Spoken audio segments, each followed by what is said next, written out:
like to start with welcoming all of you, our distinguished panelists, as well as our participants to the 4th Waste Summit Cambodia. This year's topic is the innovative role of technologies in waste management as a way forward to sustainable development. And this is the second panel on the first day. We will talk about national governance and public policies in waste management.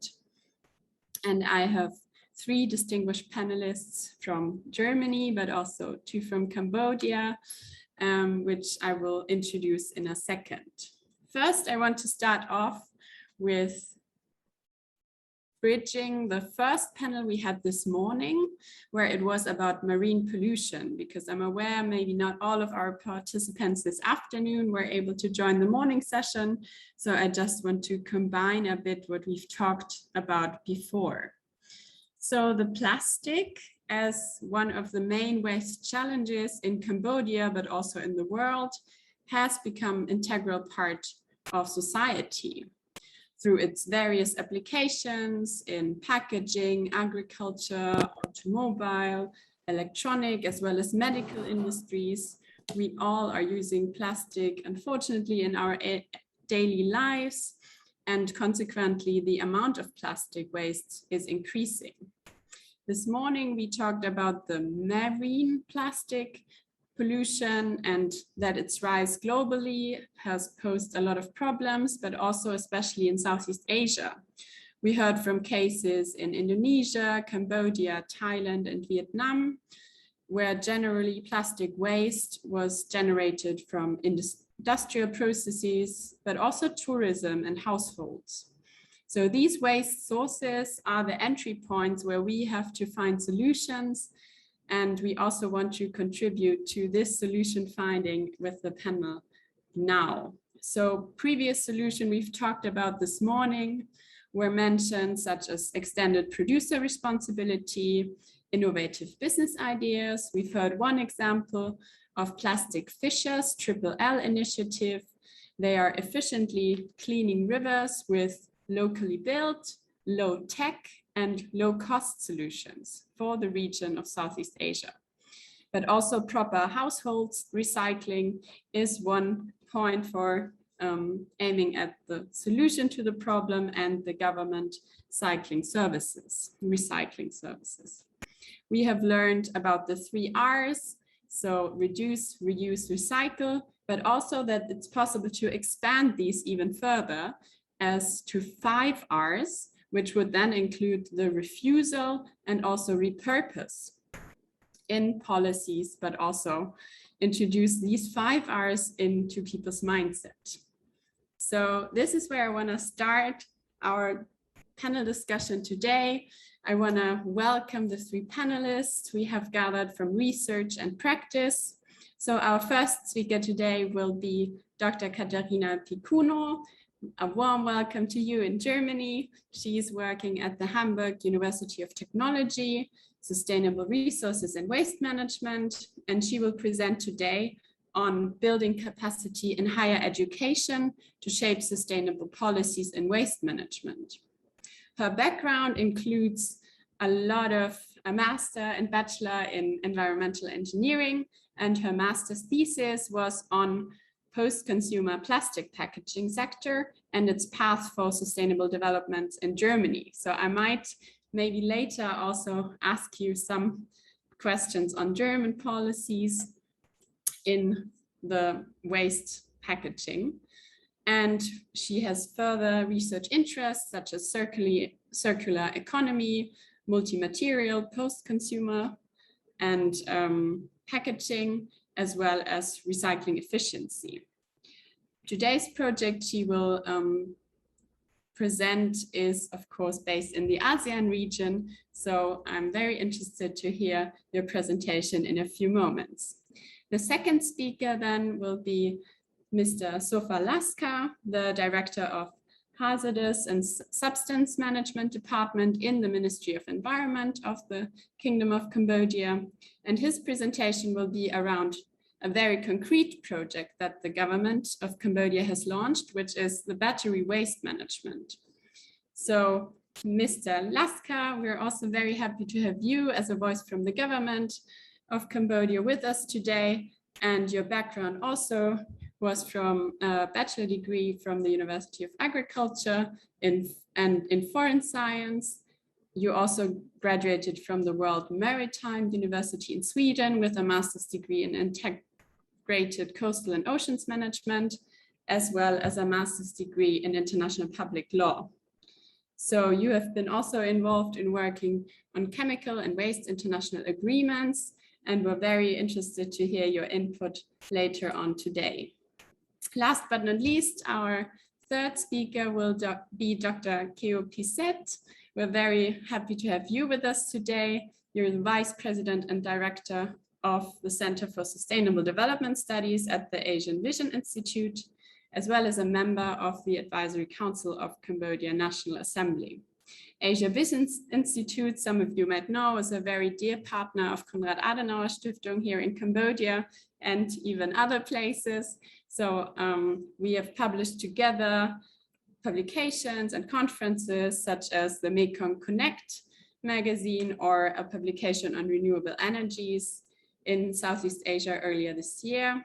And besides from that, of course, you also have published regularly on various topics such as climate change, sustainable development, and environmental management in the Mekong and ASEAN.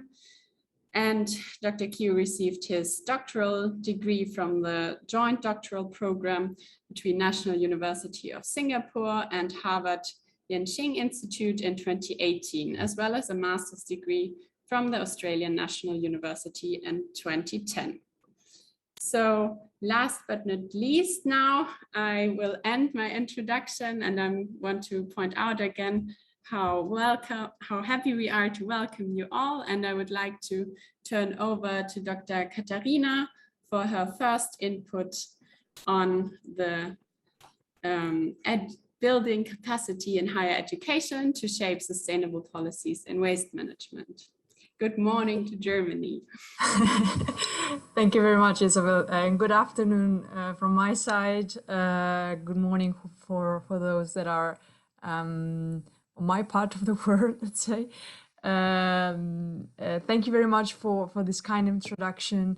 I'm very happy to be here sharing with you, let's say, the first results, or at least the overview of the project, of the SWAP projects that we're having together with three countries in the ASEAN region. Isabel, just a question, should I share the presentation or you are going to share it? My team was going to share it. Let's see if they're ready, or I can also share it.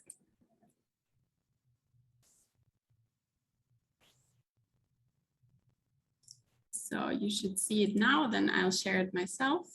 Perfect. We'll start now, just let me know. Yeah, great. Thank you very much. Yeah, so as I said, let's say that this presentation of mine today is just it's a pitch where we can then afterwards start a very big discussion with the other distinguished panelists that I'm very looking forward to. Next slide, please. The presentation then, what we're talking about today is in general what is the project that we are just started, so beginning of this year started, and is included in the let's say has been funded by the Erasmus Plus program, and includes three countries in the ASEAN region. I will briefly go through the context exactly. What we have are 2 universities in Thailand, 2 universities in Vietnam, whereas in Cambodia we have, in addition to 2 universities, also compared, which I'm sure you all know from here, from this audience at least, that is the Cambodian Education and Waste Management Organization. The idea of the project, next slide, please. What we're having, and this is already results that we have gained making, let's say, a compiling a list of what is the current situation at the education institution or level, well, what we're having, we see that when we try to compile, let's say, a list of what is the current situation in terms of master and bachelor degrees, and what are, let's say, the number of curricula that are offered in these in the involved universities, and that deal with, in general, waste management, not only plastic waste management, for example. We see that in general in Thailand, we have quite, in Thailand as well as in Vietnam, we have some one or two curricula that are offering some subjects regarding sustainable waste management, as well as in Cambodia at bachelor level. However, specifically, if we talk about Cambodia, what we're lacking is a master's degree. And then what, of course, you might get from there is that, let's say, the next step in the education, especially when we talk about education at academic level, and we see the number of students that are involved here, it is clearly, there is clearly, let's say, a gap that needs to be filled. Indeed, in Cambodia, especially, if you click a bit further, there should be highlighted Cambodia. Exactly. If you see in Cambodia, although, for example, in the Royal University of Agriculture, there is potentially a bachelor degree in that deals with topics in sustainable in solid waste management. We see that the number of students is actually, or last year in 2020 was actually 0 at bachelor level. So clearly there is a need in general, not only for Cambodia, but also in general for the involved universities to increase the effectiveness of this in general of this courses dealing with solid waste management. Of course, that comes, let's say, natural then to say that the less students we have, the less opportunities we give the future generation to actually be involved in the sector, and then to be, let's say, the policymakers of the future generation. Next slide, please. Yeah, so in this context, let's say, of the education at academic level, so starting from there, what we're doing with the SWAP project is contributing and supporting this, or the involved partners in the ASEAN region, to build capacity, not only, and that's very important for us, not only targeting academic students, but also trying to target trainees, so vocational and educational trainees, but also, and especially, that's why the role of COMPET here is absolutely crucial and extremely important. We want to target with some new educational products that we will develop throughout the project. We would like to target the vulnerable group of informal waste sectors stakeholders. This will also let's say, will improve, or will allow not only to increase the capacity or the academic level, let's say, knowledge, but of course that would allow to create increased employability and of course new jobs opportunities for all the say, not only academic level, but also for the trainees, and better working practices for the informal sector. The specific objectives, therefore, and here I will just go very quickly because I think you will also be provided, and you can also find it on the website. The specific objectives, therefore, are, we have 7, let's say, objectives. One is clearly creating training and teaching programs for the different target groups, so academic, trainees, and informal waste practitioners. And they go not only in the direction of, let's say, a technical education regarding waste management, sustainable waste management practices in general, but also go in the direction of how to make business startup, and everything that relates to the possibility of for students or for trainees to make their own business from there. Also, the inclusion of new policies, clearly new training programs, but also new policies for the informal sector, in order to find a way for, let's say, for this vulnerable group to be integrated into the formal waste management practices. And that is, as far as we know, very important in general for these regions, then to find a way to smoothly integrate this group or these stakeholders.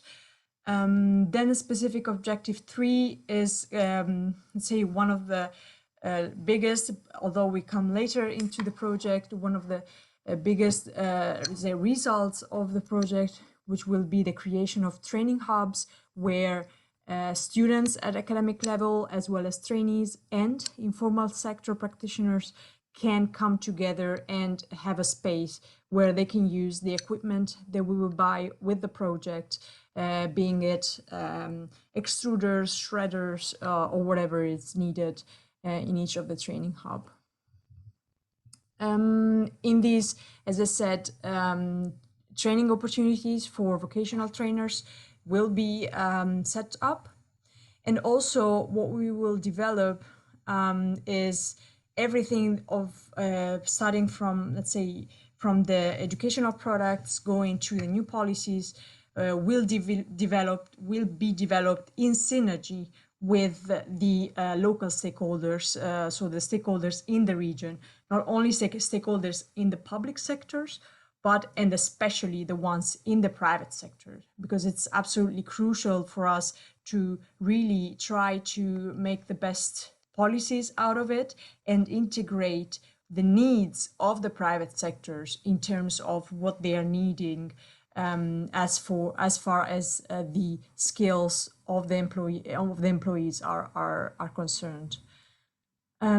This, of course, will require continuous cooperation, not only within the country, say universities, but also, as I said, with the different stakeholders in the sector, and of course also the final objective is to disseminate the project results and capitalize on them at the end of the project.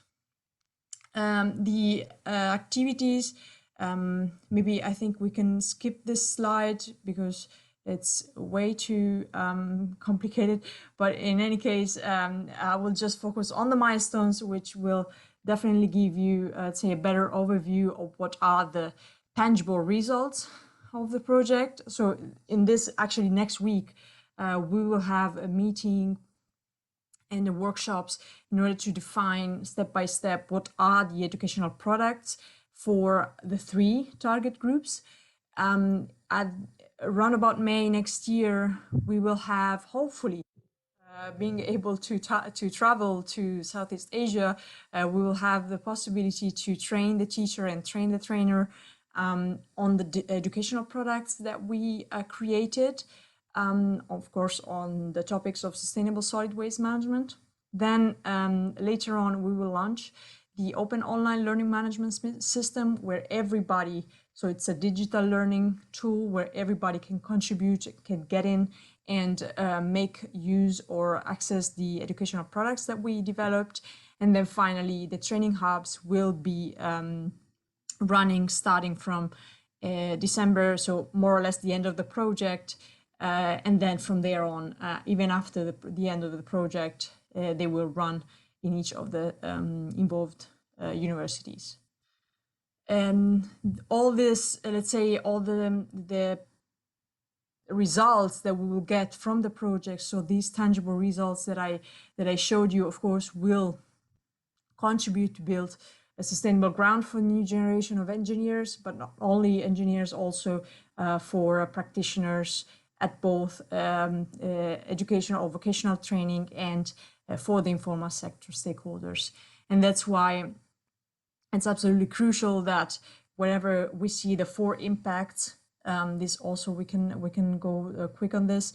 Whenever we see the 4 impacts, we are, let's say, pretty convinced that all of this together will certainly create new possibilities for the new generation of students or trainers to really find a new direction and create new policies in the region for sustainable solid waste management. And with this, I think my long presentation is finished. Sorry for taking too much time. Yeah. No worries. It was just in time. Perfect. I'm looking forward to hear the other panelists and to have a fruitful discussion. Yeah, thank you so much, Caterina. And yeah, I'm sure we will have some feedback and questions on that later on. I think it's a wonderful connection to see, first of all, a project funded by the European Union being implemented in Cambodia amongst other countries. And I'm sure some of the participants will have questions later on. So thank you again. And I will give the floor now to our next speaker. So Laska, may I hand you the floor? Please unmute yourself. Thank you very much, Isabel, and good afternoon, everyone. It's my really great pleasure to be here with you in this really important event today. Today, I'm going to talk about, just like Isabel had introduced earlier, is about the battery waste management in Cambodia, which is the the first initiative part of this environment. As you may be aware that there are so many different and size and types of battery out used on the market, and but I'm not going to go to details of like type or like, because there's so many size and stuff, but I'm going to talk about the waste, the battery waste that that we are encounters at the moment, especially the primary battery, or we call single-use battery. This battery, as you're aware, they contains the hazardous chemicals such as mercury, lead, cadmium, and these heavy metal chemicals are one of the main concerns, for the world as well as for most of the country, that they can cause a severe impact or adverse impact to the environment as well as the health. As you were aware that when this after the battery we use, of course, spent battery, and need a special management of this kind of waste, but without taking care, without a proper management, such waste are disposed improperly most of the time. For instance, in Cambodia, as well as in number of developing countries, they normally dispose such waste with a household waste, I will call this non-hazardous waste, and then this such waste will end up at the landfill. As you know, this kind of waste required a special treatment, a special kind of management.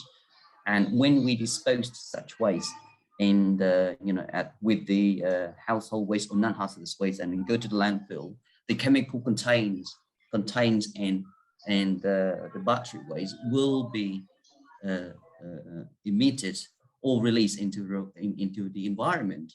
And such as I mentioned earlier, mercury, lead, cadmium, those chemicals are really hazardous and very harmful for the environment, for the public health as well as the environment. So when this substance released into the environment, they go into the water, they go into the air, they go into the soil, where most of us are really depends on that. For example, for the soil is is for planting a crop that we consuming every day. So as you may be aware, that is plants some plants very fast absorbing this such chemical, like lead and mercury. in order and into them, like, and then after that we're gonna harvest this crops or plant for consuming. There are so many studies as well that us find out that some part of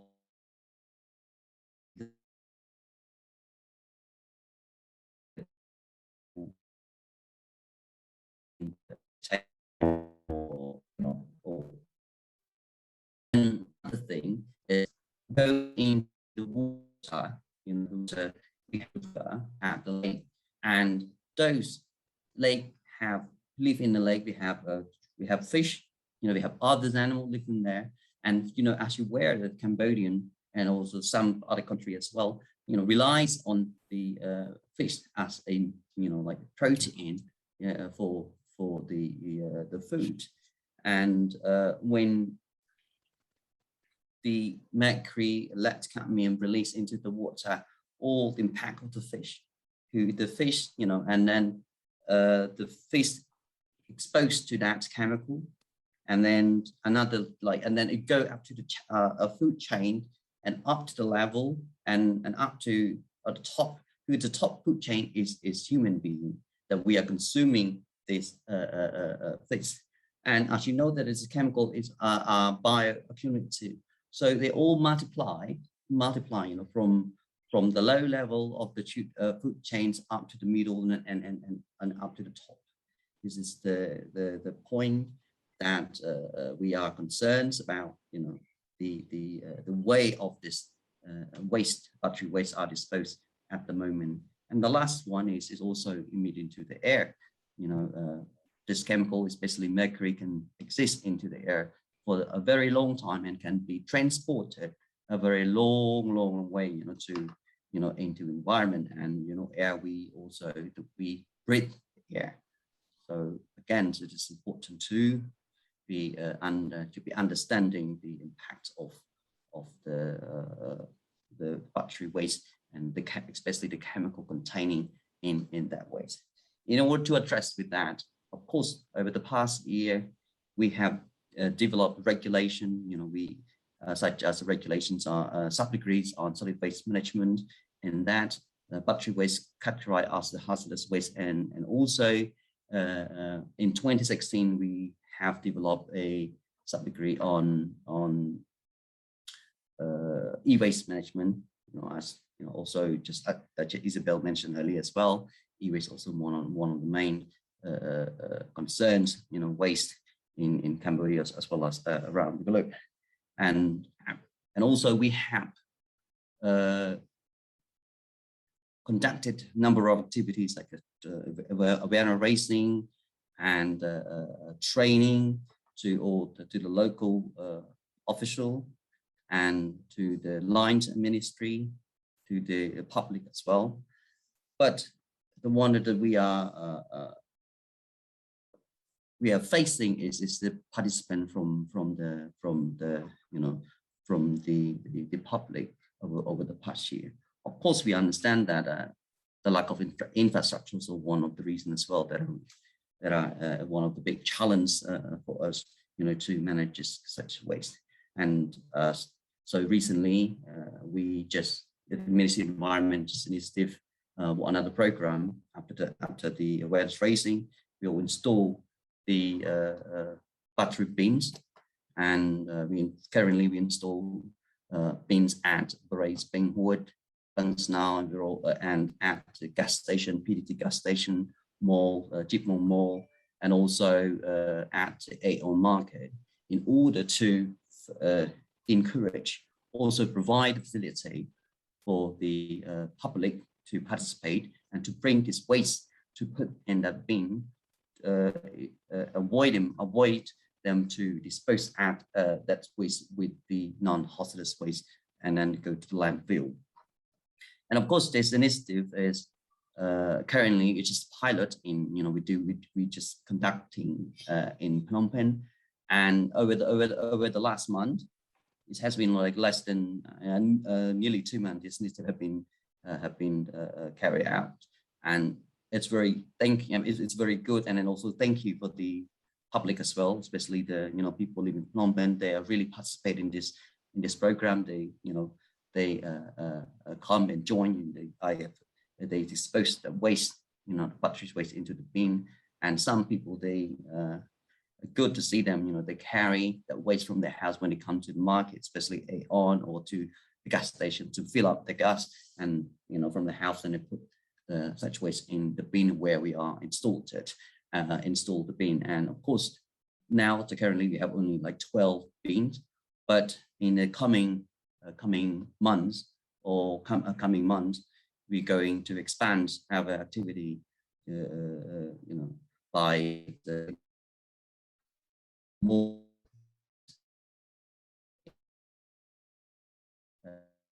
like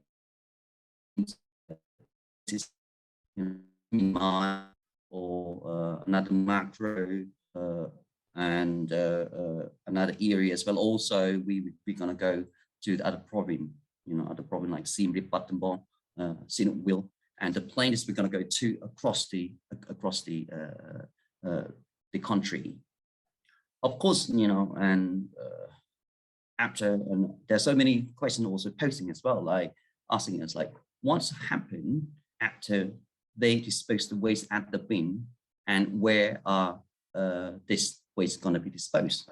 That this, currently Ministry of Environment also established called regional landfill, sanitary landfill, and it's going to finish by the end of maybe early of 2023. And in that sanitary called regional landfill is going to be like divided into one part going to be non-hazardous, another part going to be hazardous for hazardous waste. But of course, to have the landfill is one of good reason, but also we need technology to dispose or treat this kind of waste, and that we also need the participation from private sector, to join us in tackling this waste. Of course, like not only battery waste, also another waste as well, like e-waste as well. And we also recently have cooperate with EcoBot Cambodia, Energy Cambodia, and to find a solutions to dispose the battery waste that we collected. And we are in the process of preparing MOU with EcoBot, and also EcoBot is not only working with us on this battery waste, but also on the car battery, also telecommunication battery too. But of course, it's and even though we are working with EcoBot right now, we still have the room for others, private sectors who are really interested in or working with Ministry of Environment to tackle the hazardous waste issues such as e-waste and industrial waste that all we need. Yeah. So that is for my part, and then I'm looking forward to to hear from the audience if you have any questions for me. Thank you very much. Thank you very much, Laska. And there are 2 questions already out now, but I will first move to the third speaker, so you'll have some time to prepare. So our third speaker, Piseth, you're up, and you should be also able to share your screen already for your presentation. And after 2 very concrete cases of higher education and the battery waste management project, we will now hear maybe a more general overview on the general challenges and opportunities of waste management in Cambodia. So I'll be quiet now, the floor is yours. Thank you, Isabel, and thank you for the panel, all the guests of honor and participants for participating today. And thank again to Isabel for casting an invitation today and your kind introductions about AVI's Asian Vision Institute. We are honored and pleasure to be a partner of CAS, one of the top global think tank in the world, and we have a very good working relations, producing different publications, and also contribute to knowledge sharing. As we are here today is to AIs contribute to past event to contribute to knowledge sharing is one of our key main missions. And as you already heard from the previous panelists, waste is the product of human activities, whether for survival, whether for entertainment, or any other needs for humans need, and it also closely linked with the lifestyle of the people, and it is intersectoral and it's ongoing effort. Because waste come from individuals' activities, so it needs a lot of contribution for individual citizens and collaboration, the state regulations and other partners, private sectors and all key partners in order to effectively and efficiently manage waste. And waste in Cambodia, it's actually Cambodia face serious issue with waste management, but waste management itself is not only the problem in Cambodia. To me, it's a common issue that happens in many developing countries and also in developed countries as well. But the extent and seriousness of the challenge are different, and the level are different. But we need to learn from each other, from different practices for effective management of waste. And also we need to participate and closely work together, so that because the technology for waste management is always involved from time to time, and it's good to learn and to apply whenever possible.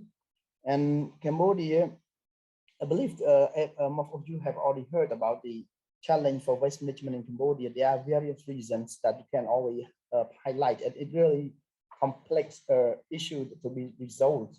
It can link the reason can link can be from institutional arrangement, human resources, financial, technological availabilities, or individual perception about waste itself. Like the majority of, if you look at back into the 1980, 1960, and still up to today, the majority of rural areas, they still practice open dumping, and they do open burnings, and most of the waste end up in living in public space or go to the waterways and emit and affect to human health, animal, plants, and so on. And the perception is still a majority of people in the rural areas still perceive waste in a way that is not that that harmful. They don't even know the impact that could have on their health and all the any related issues that can link to a chronic issue as well. For example, open burning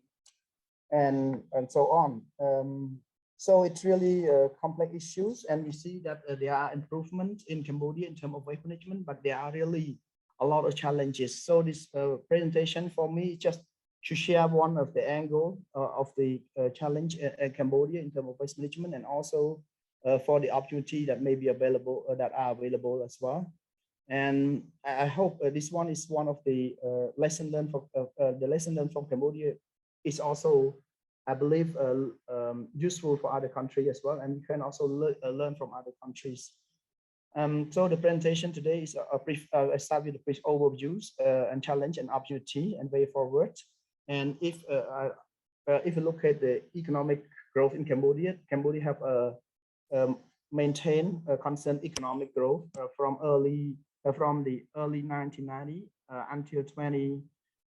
until very late until 2029, before it was contracted due to the impacts of the COVID-19. And the impact, with economic growth, it's good for the economy, and of course it also comes with the production. We change of our lifestyle, our consumption and production also increase, so which means the waste also substantially increase as well. So we lead to lead to the general public in terms of waste management does not match or catch up with the volume of the waste production itself. So that's why waste management remains one of the key issues in Cambodia, and the government have been trying hard to address the issues, and the public also complain a lot as well at the same time, and it's still struggling, and all have to put, all stakeholders have been working hard. There are a range of policy research and recommendation, and I believe it's in progress, but there remain a lot to be done.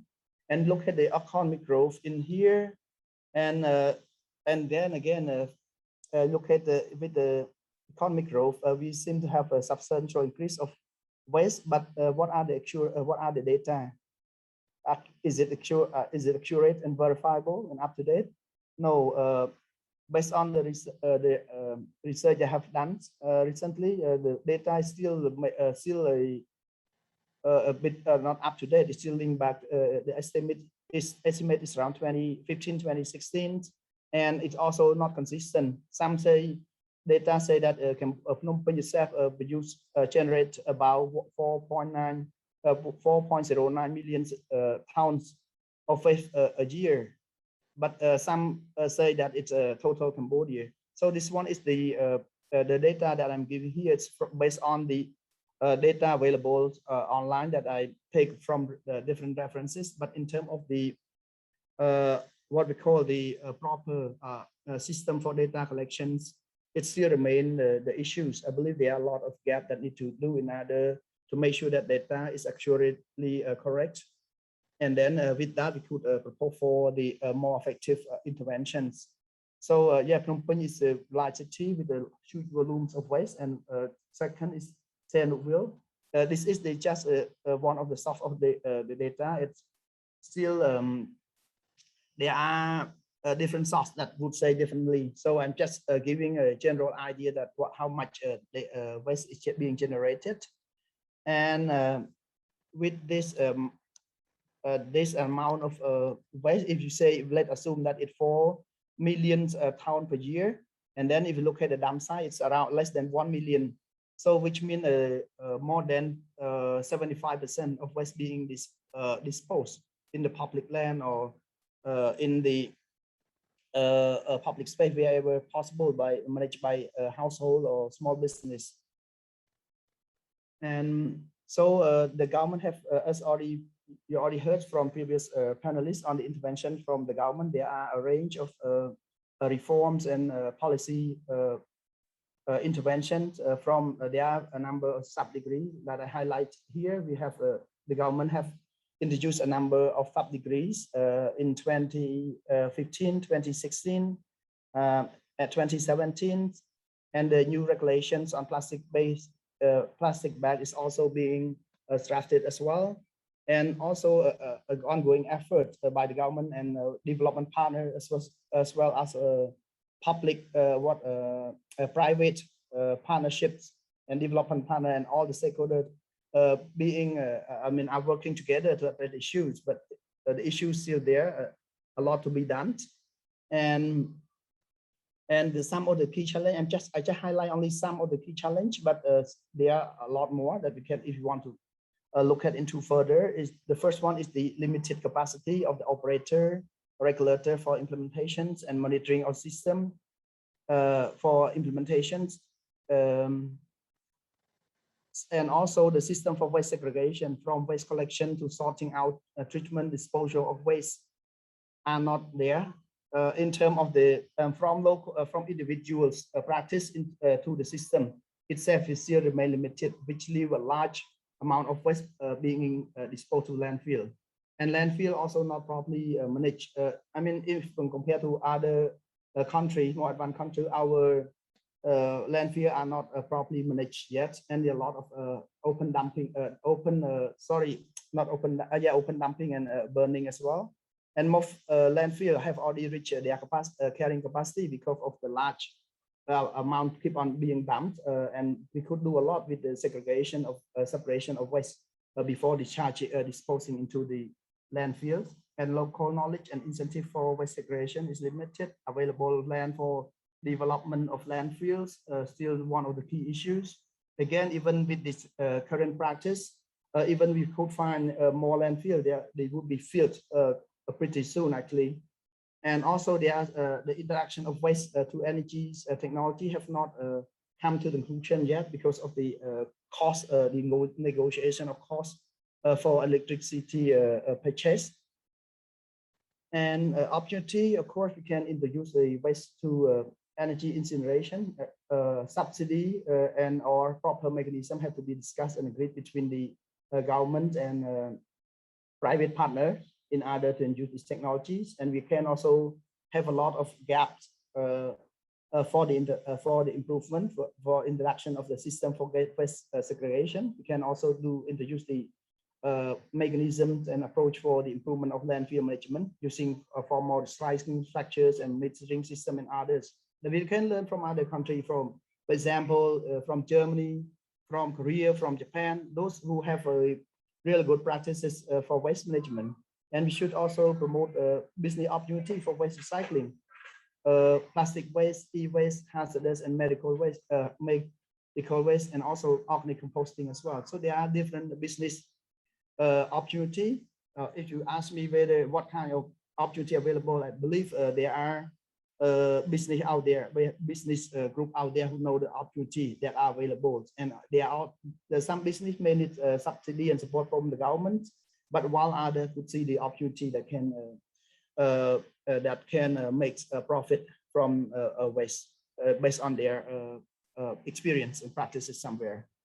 And way forward, there are here I'm just trying to list some of the policy intervention or activity for intervention, but there are a lot of recommendation already being conducted by IGES and the Japanese environment, global institute for environments, and UNEP, and the research by Ministry of Environment, or the research supported by GIZ, and so on. There are quite abundant, what we call a long list of policy recommendation. Some of those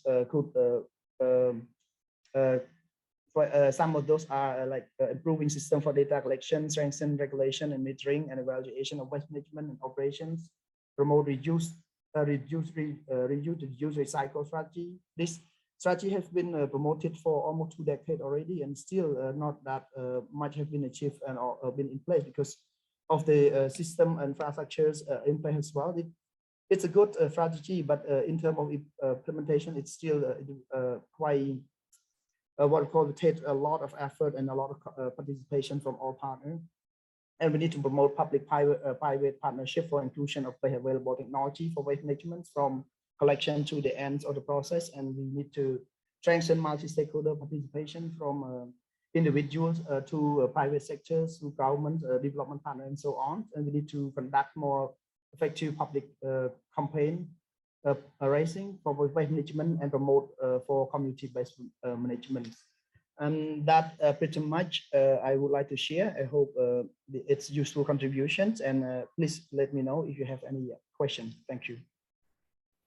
Thank you, Piseth. Also from our side, questions are rolling in as well already. So I will come to the Q&A in a second. But first, I want to stick with our usual picture for the social media. So everybody please put on your camera and show us your biggest smile. As I explained before, we are also using a common background. So maybe you wanna use this for the picture of our webinar to have this group and community photo as well. So my team will take over from here. Katie, are you ready? Yes, please wait a bit. I also drop the background in our chat box again. And let's wait another minute so that each of our participants could be ready with the webcam. Okay, thank you so much. I'm also preparing the questions. There are a lot of questions to Mr. Sophal, Laska, but I'm sure we can combine those a bit. But I also want to encourage again, if somebody wants to raise a question by him or herself, you can also use the raise hand function.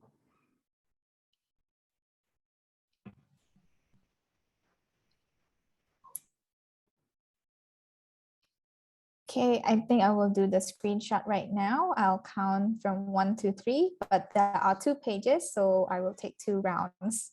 So first round, 1, 2, 3.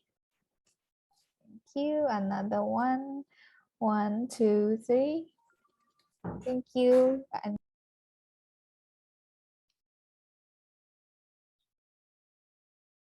All right, thanks, Katie. So we'll go right into the questions. So there have been quite a few questions to Mr. Laska. So I will try to combine 3 of them and hand it back to the speakers. And so the first one was more of a comment, and I think Mr. Laska also touched upon it. Mr. T-Chai asked that the Ministry of Environment is working hard to manage battery waste. We've set up many battery bins in some areas, but that people in the provinces or remote areas are not aware on battery waste management. And his comment furthermore continued that there needs to be more awareness campaigns and education, probably in the schools. The second one was raised by Ms. Ritty Oof, that also seeing the current practice of management on hazardous waste is quite limited to her point of view, and what the MOE is planning to manage this waste stream properly and practically. And the third one on the batteries, a more in detail question to Mr. Laska, if the ministry has guidelines or planning to manage electrical waste batteries like lithium-ion batteries. So I will stop with these 3 first questions and hand back to the ministry.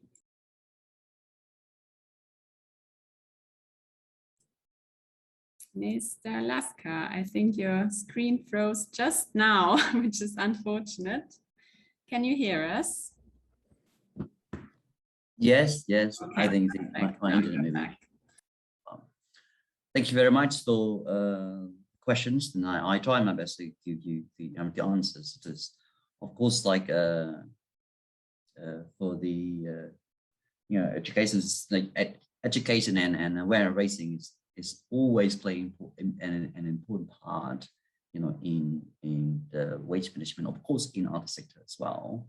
And as you're aware that currently we placed the bin, the battery waste bin in Phnom Penh, and there are many support from the residents in Phnom Penh. Of course, there are many people living outside Phnom Penh, living in other provinces, also have asked questions to us about this, when they're gonna where they're gonna place the bin, the battery waste, because they didn't have a bin setting up right now. And as I mentioned in my brief introductions earlier, that in the coming month we're going to expand our projects by place more bins in a very in another major city, as well as the province. But of course, our goal, we're going to set up the battery bin across the country. We're going to do that in order to to encourage people to separate the hazardous waste battery waste from the non-hazardous waste. And I totally agree with you. Also, I stressed earlier that and people living in the remote area would know about the harmful that may posed by the hazardous substance containing in the battery waste. And then of course it is something we're going to go to, again, we need to expand our awareness raising campaign program to reach that people at every level. And another important thing that you raised is about school. Yes, currently, Ministry of Environment have an initiative called Eco School. We have a number of eco schools that have been nominated by Ministry of Environment, and we have the eco school working on the plastic waste, and on the another waste as well, the plastics and what is tree plantations and other. Of course, then this is also in our activity as well. Battery waste be going to conduct the awareness raising with the school as well. And also we're going to set the bin. Of course, I haven't mentioned that about placing a waste bin at the school. And if I still remember, there was such this activity collecting battery waste by the Phnom Penh Environment Department, like when was that, like maybe 10 years ago. But of course only in Phnom Penh, and he also installed like a box at the school, and there was a support too, you know, there was many support from the school. However, back then we didn't have the disposal facility, you know, to dispose that waste, and it's really a little bit complicated for him when he collected all this waste. And he collects that, if I still remember, like maybe 3 or 30 tons of battery waste that he collected, and now he still store it. And the Ministry of Environment currently is working with him right now, and in order to collect this waste and then find the way to dispose it. Like I mentioned, of course, one is private sectors, we're going to dispose it. Another, we're going to go when our landfill, the Ministry of Environment landfill are ready for dispose such waste at hopefully at the early of 2023. Then we're going to put that waste in that landfill. And come to the second question, is Mr. T, right? Mr. Reid asked, of course, is like, again, I mean, the public, you know, awareness, you know, public understanding about the harmful of hazardous waste is limited. And yet it is something that we not denied it. And then something we have to look into a way in order to encourage them to separate their waste from the, you know, from the non-hazardous waste. And look at, we have developed the regulation. We have regulations on the, you know, like on solid waste management and on e-waste, you know, and stuff. And in that regulations have stated clearly that all owner of the waste, both hazardous and non-hazardous waste, have to separate. You know, have to separate. They do not allow. I mean, it's forbidden for the owner to put or to mix hazardous waste and non-hazardous waste together and send to the landfill. Of course, when it comes to the implementations or practice, there is challenging because of, as you're aware, that there's you know, the limit understanding of the public, and also the participation of the public. And the last part is the infrastructure. We, like you know, like we all know that the infrastructure is still limited for handle such waste, you know, like hazardous house, you know, from household is limited. But of course, with the we understand the situations, and now we that's why the Ministry of Environment have established or developed a regional landfill. I mentioned earlier, it's going to be finished by, you know, maybe hopeful in early 2023 that we're gonna have this landfill. Or another part, Ministry of Environment have been working hard to, you know, to encourage the private sectors come to join with the government to address the issue. And over the past, we have, you know, number of, you know, investor interest into this, such as industrial waste, you know, like, you know, there's also many number of you know, company come to, you know, express the interest to work with the government on this issue. And also, you know, back to waste a little bit, like the household waste right now, you know, that in Phnom Penh we have how many, like 3 companies to collect this, like a waste from, you know, from the household, which is, you know, something which is really good. And you will, when you look at the situations in Cambodia, I mean, in Phnom Penh, sorry, in Phnom Penh, you see waste is you know, it's got like, it's get better. Of course, there are room need to be improved, but when you compare over the last, you know, 10 or 15 years, you see there's so many progress in waste management. And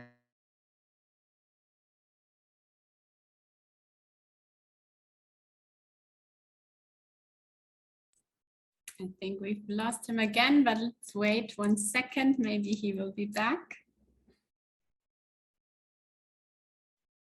He has tried to answer to most questions already.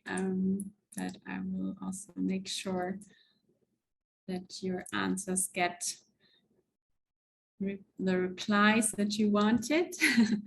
So maybe we'll make a quick stop here on Mr. Laska, and I will start with the questions to the other panelists for now. So there were also 2 questions at Caterina.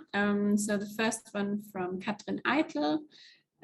Thank you very much for the interesting presentation about the challenging endeavor. She was wondering about the target inclusion policies for the informal sector. This is, of course, includes also education and socio-cultural aspects, theories and insights from social sciences, in order to be able to act sensible in regard to the informal sector's actor situation and in regard to care relations, gender dispositions, and so forth. Already a very broad questions, but I want to add a second one for you, Caterina, from your data collection, also a question on your research from Bunrit Sen on human resource capacity at the universities. Have the data of other universities in Cambodia? It seems to have a lack of human capacity in the sector for Cambodia. And can you say how much your project is going to contribute? I will stop here and let you reply first, Caterina, and we hope Mr. Laska is back soon. Yeah, thank you very much, first of all, for all this question. I will address the one from Catherine that I read earlier. Indeed, this is absolutely a crucial aspect, especially if we consider the social aspects that or the specificities of each of the involved stakeholders in the informal sector. This is an aspect that, if possible, makes the challenge even greater, because we understand that apart from everything that deals with the training, with creating, let's say, better working conditions, these are aspects that need to be considered. At the moment, as far as the project is concerned, we are not in that stage yet of dealing or addressing clearly the different or the differences in let's say in the social that deal, let's say, with the gender and social positioning.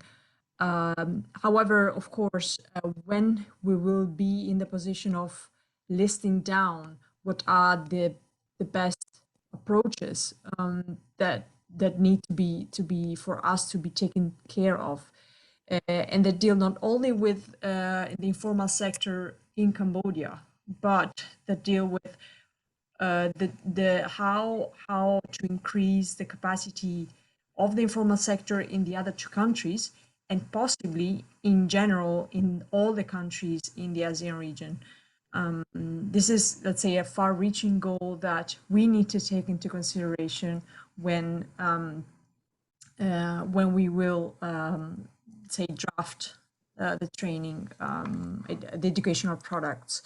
And that's why the presence, in this case, in the case of the project, the presence of COMPED is, as said, absolutely crucial, because they will be the bridge for let's say, for a better or a more effective implementation of the goals of the project.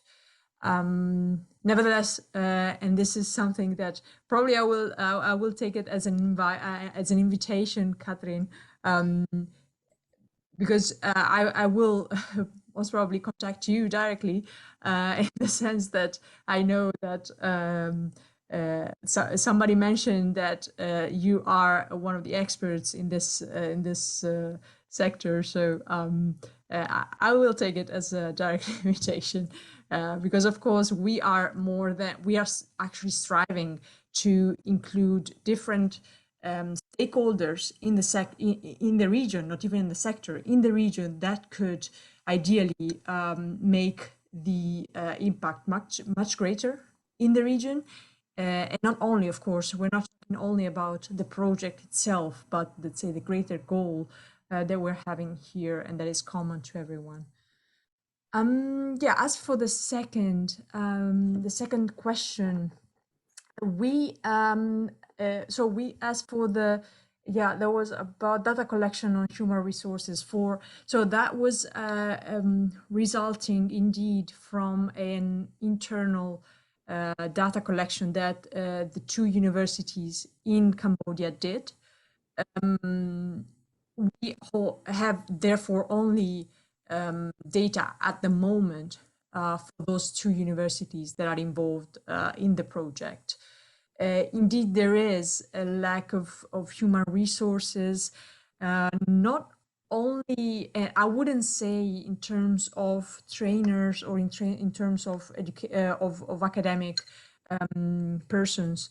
However, I would say that there is, for a reason, there is lack, especially in Cambodia, as we saw, there is quite low attractiveness for the students to really join existing, at least courses at bachelor level.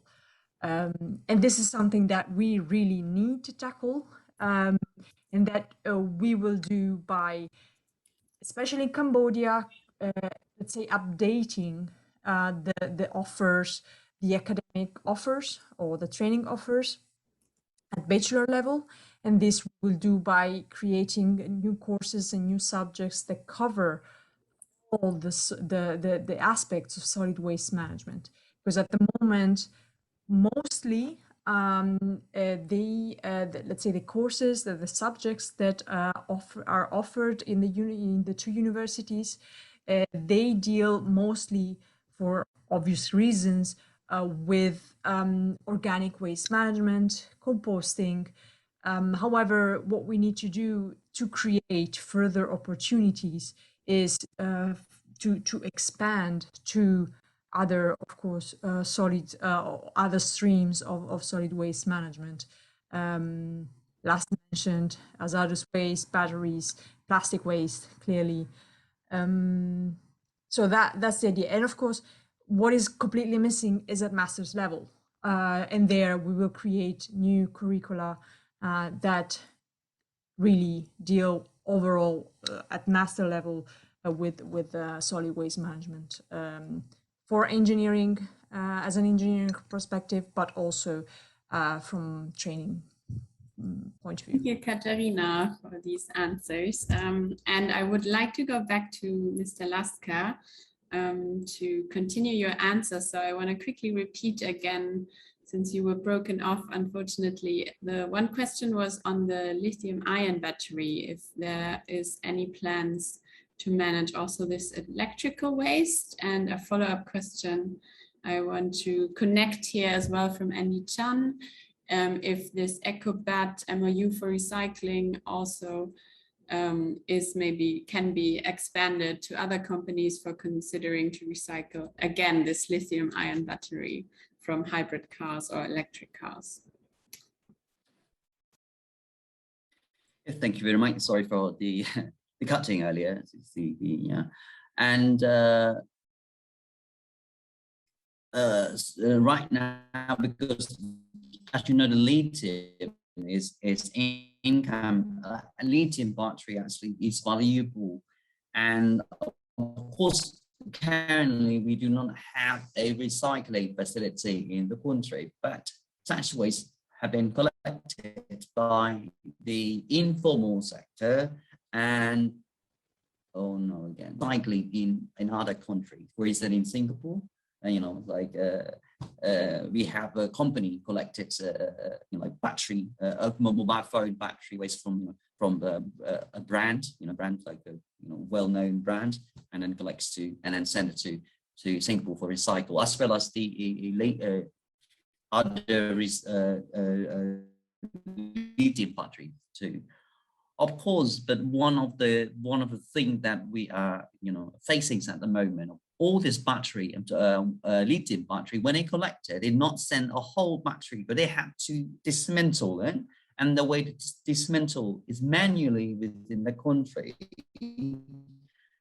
And the way to do it is not really properly. And it is something that we need, to develop a guideline for them, for the informal sectors to follow. Also to gear them to become a formal sector within the country. It is very important, to do that. And of course, we open for any company who are interested in working with us. Is not only limited to EcoBart, but of course, if any company want or interest in working or in investing in recycling battery, please kindly contact us. Thank you very much. I think this has shed light a bit more on the challenges also with this very special lithium and batteries that are in use a lot these days. So I want to also give Mr. Piseth, Dr. Kio, the possibility to answer the questions directed to him, or if you want to comment on some of the other answers that were given.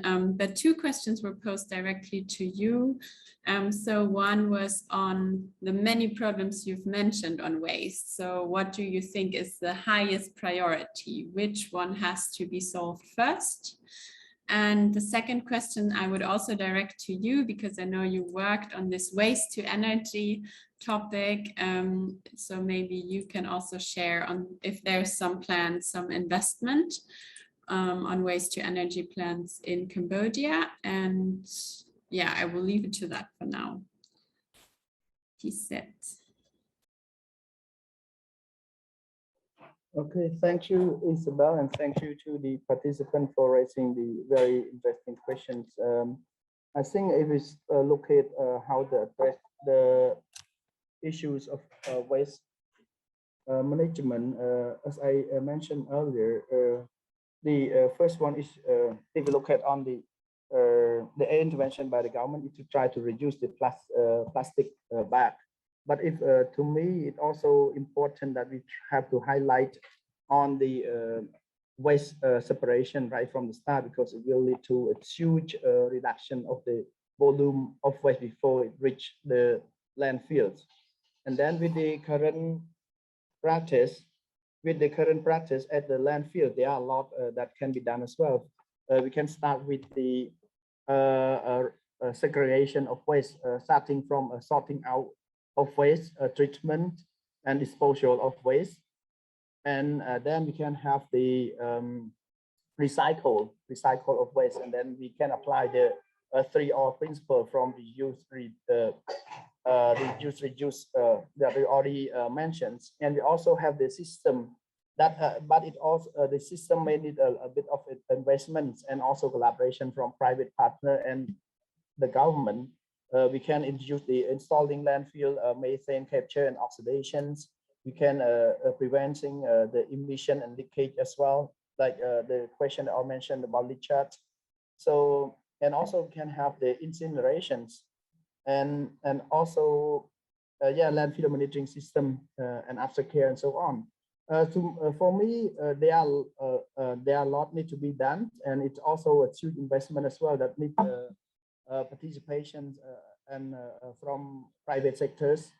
But right now, for incinerations, waste to energy plants, they still remain ongoing because there's a disagreement in terms of the energy being produced by the by incinerator, and because the price is much higher than the energy being produced at the EDC, the public enterprise company, have purchasing the energy from the hydropower fuel or fossil fuel-based production is still still cheaper, much cheaper than the waste to energy. So this project, there are technology available in there, but in terms of the profit, in terms of the investment, there remain discussions. So and it's not only for waste; it always happens when the new technology comes, and at one point when the technology is available and cheaper investment for the introduction of technology, I believe it can happen. And go back to the question on waste to energy plan. Are there any plan in Cambodia? If I understand, they have not been a proper. There is a start on the feasibility study on waste to energy plan, as well as I'm aware of, but there is no proper plan yet. There have been years of discussion, I believe, from Korea, from Japan, and other companies trying to introduce technology. Thank you very much. Mr. Laska, do you want to put additional factors to that? I also want to count in one more question from Mr.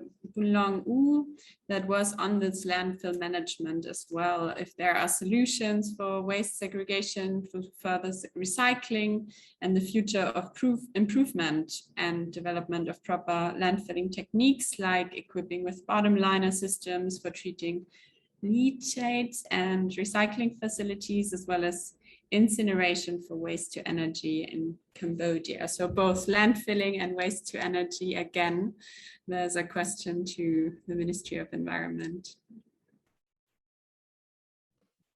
Yeah, thank you very much for the good question. As I mentioned earlier, over the past year, when we look at the landfill that we have at the moment, both in Phnom Penh and in province across the country, of course, they are not up to the standard yet. But currently, we have done, Ministry of Environment, the government, but the government have built the landfill, sanitary landfill in Sinoville. If you go there, you see it's really good. It's really nice and up to the standard. It's and of course that prevents all the leakage, and also have the sites for the substrates, for their hazardous waste as well. And this such landfill going to be, it's not going to have already built, in Phnom Penh as well. Like I mentioned earlier, it's going to be finished earlier 2023. And of course, when we talk about recycling, and right now there's, for the recycling activity in Cambodia, all kind of waste is, when you look at the waste stream, is around 10 to 15%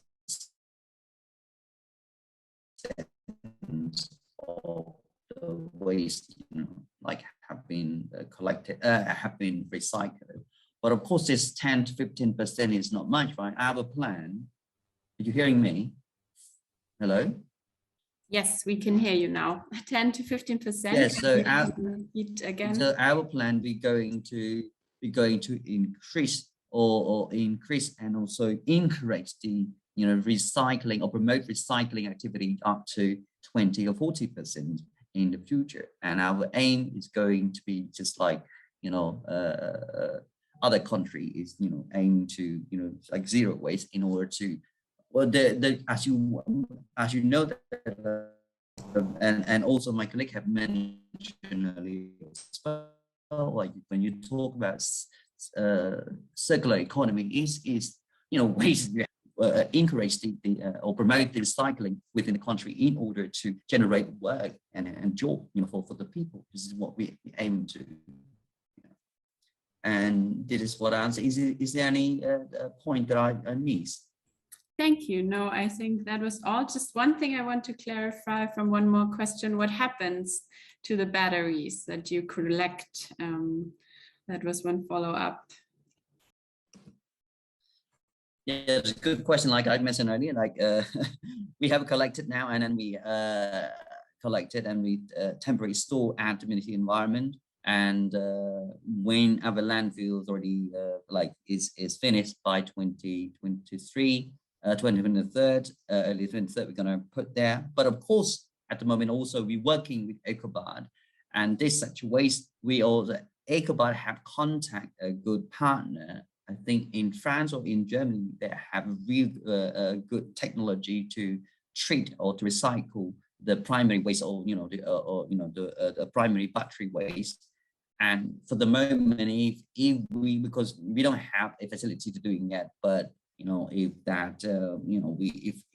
the amount of waste that we collect is is more than we can store here. Every store in administrative environment, we're gonna send them to the abroad for the disposal or for the treatment.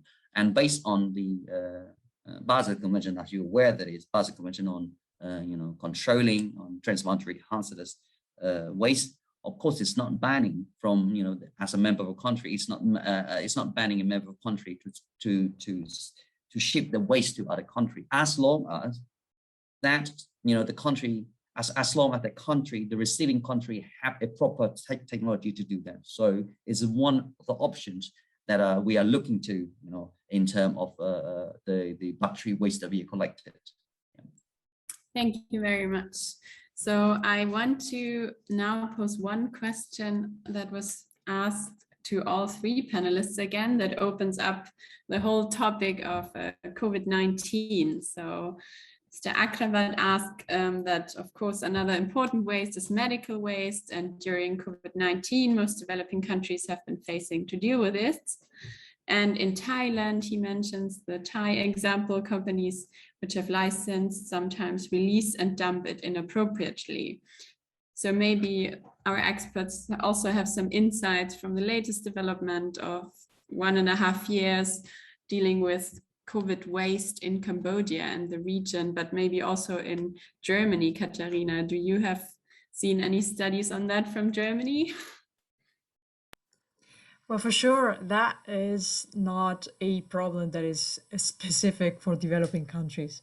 It's absolutely, I would say, wide word problem in the sense that there have been studies that dealt with how to phase, actually, especially the collection phase, for as much as, let's say, if we talk about Europe, the collection phase of this of the households where positive tested people were living.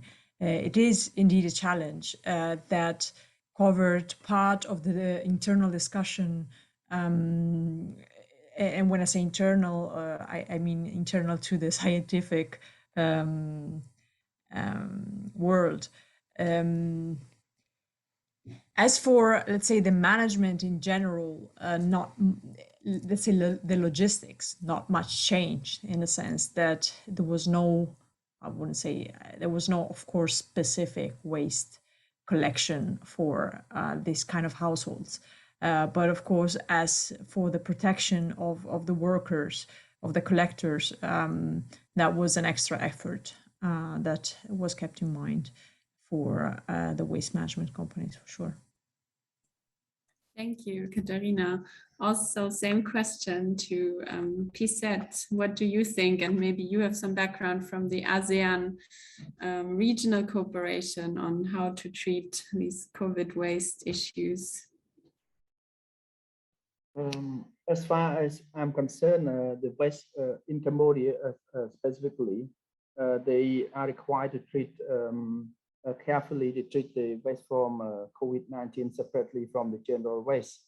And even there's a general, the government have the warning to those people who treat the patients who stay at home with COVID treatment at home. They have to treat it, take it a precautionary measure and treat it carefully. They cannot just dump all this waste with other general waste, because it to me COVID-19 is what we call it. We take it seriously. We cannot. In many countries, many countries, they feel COVID is still some, and then to some country, COVID is not treated seriously. But in Cambodia, we as individuals, we get really frightened and really scared of COVID. So for the patients and also the regulation by the government, they treat that. I believe that COVID waste is treated even more careful than the general medical waste, as far as I understand. But I'm not sure about the for other countries because I haven't really looked into that into detail. But in Cambodia, I just follow the news and discuss with different group of people, with the doctor as well on that aspect. Okay, thank you, Isabel. Thank you, Piseth. And same question, of course, to Laska. Do you have your government's perspective on that, how you were treating COVID waste?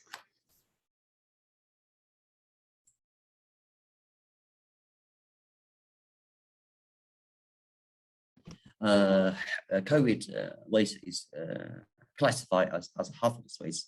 Of course, in Phnom Penh, it's not a big, of course, still a challenge, but it's not a big challenge because we have Red Cross, collecting this waste and for incineration at Tangkao landfill. But also, but the a little bit big challenging is in another province, which like the Mena province, which didn't have the facility for handling it. It's have been a bit challenging, like as especially the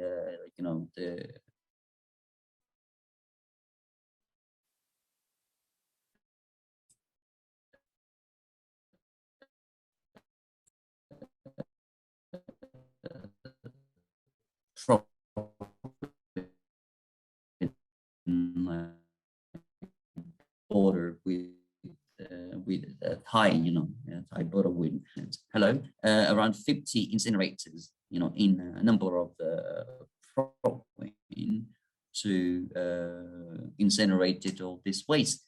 And of course, and just yesterday, the Ministry of Environment also issued a guideline for COVID waste management, and something that is very good, very helpful, in order to guide specifically at the province to manage this kind of waste. Again, it's still a big challenge for us, but however, something we are handle it properly based on the study. There's like currently like 100 tons of COVID waste have been collected and incinerated every day. Thank you very much. Thank you so much. So I think I want to wrap up here. I haven't seen anybody raise their hands for the last few minutes. So I want to thank, first of all, the distinguished panelists for being so open, answering all the questions. And I'm sure if somebody has a follow-up question, you can reach us and the panelists afterwards. And I also want to thank the engaged audience. It was really great questions. We covered a lot of topics, from the research on how to promote higher education and awareness in general in the public space, also challenges that are common not only in Southeast Asia as a waste problem, but also in Germany. We have the same issues. For example, the new type of hazardous waste that we called it from COVID-19, right? And governments and policymakers have to make quick decisions here as well. Nonetheless, we've also looked into a lot of opportunities that the waste problem gives us. So waste to energy, new technologies, also business opportunities are coming from these challenges. And I'm sure Cambodia, as a very young country with a lot of dynamic economic development, offers so many opportunities, not only for its own country and region, but also for German businesses and investors. So yeah, I'm really looking forward to continue this discussion, and we will have exactly the next panel on sustainable business practices that are already existing in Cambodia. So please stay tuned after a small break at 4 p.m. Cambodian time, and I think 11 in Germany. We will discuss them on the next panel, these sustainable business models. So thank you all again for your attention and engagement. And yeah, I'm looking forward to continue discussion with AVI, with the Ministry of Environment and the research world in Germany. So thank you all and have a wonderful afternoon. Thank you very much. Thank Have a you. wonderful afternoon. Bye. Bye.